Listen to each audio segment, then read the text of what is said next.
Brian James, but most people are going to know me on the internet as HungerFF. And if you've been following me for even longer than that, you probably know me as RJ Danvers.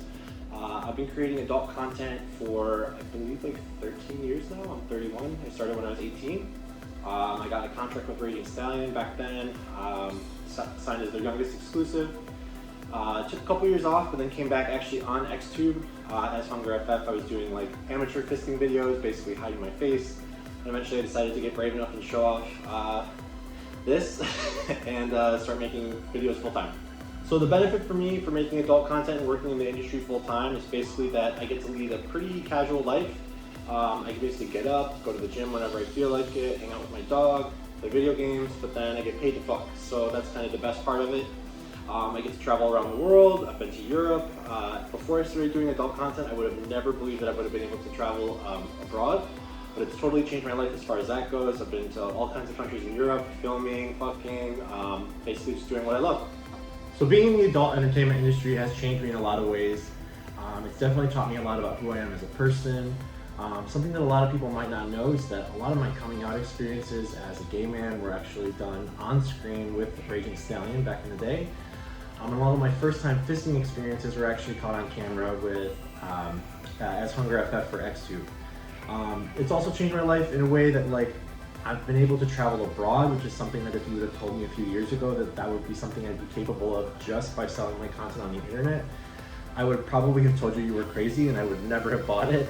But things have definitely opened up for me. I've gone to Europe, I've been to Hungary, Spain, France, Germany, Prague. I mean, a lot of different places that I would have never imagined that I would have been able to go to. All of that has changed because of me being in the adult entertainment industry and selling my content on sites like Xtube. So one piece of advice that I would give people that are interested in selling their content on sites like Xtube is to make sure that you're creating content that is actually worth the value that you're charging. So if you're gonna film videos that are vertical, not well lit, things that you might send over sites like Grindr or Scruff just to kind of hook a trick up, those are maybe not the types of videos that you'd want to try to sell for on the internet. People are looking for quality content. They're looking for things that are filmed in a way that, not necessarily professional, but I would call it like pro-am. Basically, as long as it's well lit, that you can see the penetration, you can see the action that's going on. Otherwise, you're just kind of basically asking people to pay for mediocre content. And so as amateurs that are trying to sell our content on the internet, we kind of have an obligation to our customers to create a piece of content that's actually worth the money that they're spending on it. I also suggest that if you're going to create content, that you do it on a regular basis. If you have some kind of schedule that you can stick to, for me, I update twice a week, every week, without fail.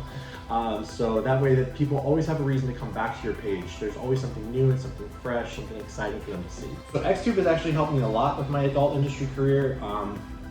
In this kind of second wave that I'm in as far as being HungerFF for a change instead of RJ Danvers. I actually got my start on Xtube. I just remember posting kind of little clips here and there. They were getting a lot of traffic, a lot of comments. Aside from fisting, exhibitionism is basically my second biggest kink. So I really love showing off for the camera, showing off for an audience. So initially I was just posting videos for free because I was like, oh, this is fun. I like reading the comments. I like reading what people have to say. I love freaking out the normies with my holes, so that kind of gets me off. But then a friend of mine suggested to me one day, why don't you try selling your content on Xtube? So I decided to just kind of roll the dice and see what would happen. It turns out there are people that are willing to pay for porn. So after a little while, I was able to kind of shift gears from what my job was at the time, which was basically working at an insurance agency selling health insurance plans. But I was spending more time filming and seeing more of a return on that investment, that time investment. So I decided to go full time with that. And Xtube, like I said, has always been my home base. So if there was one thing that I could change about the adult industry, it would definitely be that fetish performers like myself or like Axel Abyss, XXX Trans Man, that we got more recognition, mainstream recognition, that we were kind of recognized for awards or for the work that we put into our content. A lot of times it seems to me that vanilla gays or vanilla performers, they tend to get most of the attention. But based on what I've found from selling my content on the internet, is that there's a huge market for fetish content. And so it would be really great to see fetish performers get more mainstream recognition. So what message would I want to send to the viewers of this or of my content? It would just basically be to embrace your inner authentic self. Whether you like water sports, bondage, fisting, whether you're just basically into just regular fucking or blowjobs or rimming or whatever it is that your thing is, embrace that wholeheartedly. That's, you know, sex is a defining characteristic of a lot of us, like a lot of, you know, especially amongst gay men, like our sex lives are a big part of our lives.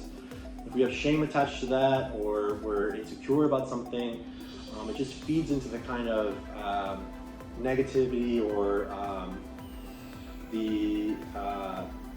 trying to think of the right word.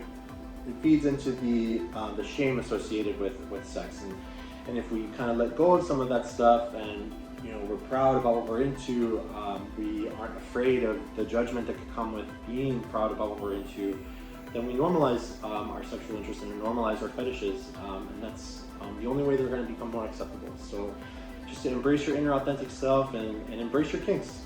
It's kind of a really big, loaded question, but